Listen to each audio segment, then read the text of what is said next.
Hello, this is Jeff from Studio 41 Gaming, and I know I'm very late with this, but if you may have watched the Switch event stream Matt and I did. I was sick as a dog during that event, and for about the next 4 or 5 days afterwards.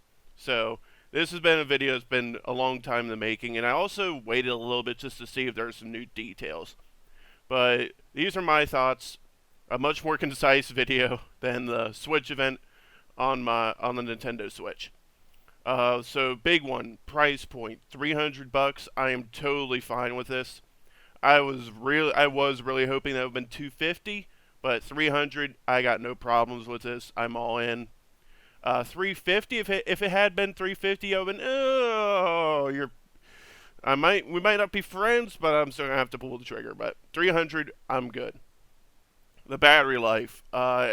It seems like it's going to depend from game to game, so it could suck on maybe like Legend of Zelda Breath of the Wild, but it's I'm going to be mainly using it on TV anyway, so it's not a huge deal. But if you watch the event, you would know I was waiting for the games and the controllers. Controllers, okay, the Joy Cons, elephant in the freaking room.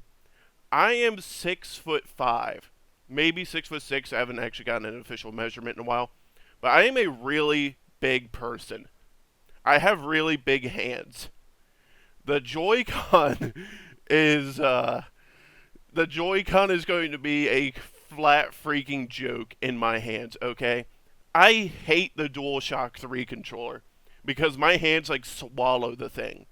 So the Joy-Con, um, I don't think Nintendo thought too hard about the Joy-Con and big people. So that thing is not going to work out very well for me. The Wii U Pro controller though the Switch Pro controller does look very nice though. It actually does actually look like it's based off the Wii U Pro controller, and I got no problems with that controller either. So that looks fine. The Wii U mode, as I'm calling it, the Joy-Cons on either side of the Switch looks alright. I got no issues there. And that goes for the Joy-Con grip as well. It looks like it could be a little clunky, but it looks like it. I think it'll be alright. Uh, Games. This is what I was waiting for big time. And goddamn, Nintendo freaking dropped the bombs here. Breath of the Wild looks fantastic. The biggest one that caught me off guard though was Xenoblade Chronicles 2. Oh man, I was stoked when I saw that. I'm definitely ready for that game, and I really hope they do a port of Xenoblade Chronicles X, because that game I so want to love it, but it uses the gamepad so much, and the gamepad's horrendous battery life just completely screws that game.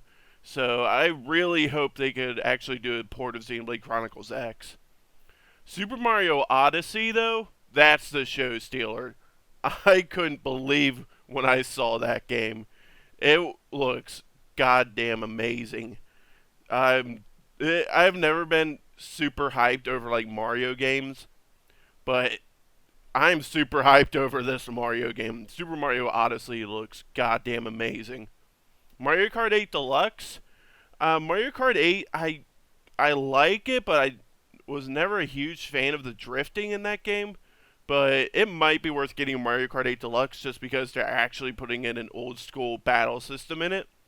Plus, they'll assumingly have all the DLC from Mario Kart 8, so I might be picking that one up as well. ARMS looks really interesting as well. Reminds me a bit of like a mix of Overwatch and Splatoon, only it's obviously a fighting game. So it looks interesting. If one of those two games, 1, 2, 3 Switch or this, I would get, it would be ARMS. It was 1, 2, 3 Switch or whatever the hell it was called. I think it was 1, 2, 3 Switch. It looks like it's your classic mini game kind of thing. One that I am also interested in that came out recently is I Am Setsuna. I haven't gotten that game, but it's really heavily based off of Chrono Trigger, which I fucking love. So I Am Setsuna looks like it. I might pull the trigger on that. It's going to be a launch title. The only thing is I know its environments and its characters aren't nearly as funny or interesting as Chrono Trigger's, so it's kind of in between. I might go for it. Apparently, though, this just came out like yesterday or the day before, and that is that the Switch will apparently use the NVIDIA's Vulkan API for graphics, and that is, I can't believe this hasn't been talked about more, but this is humongous news because the Vulkan API is very, very efficient.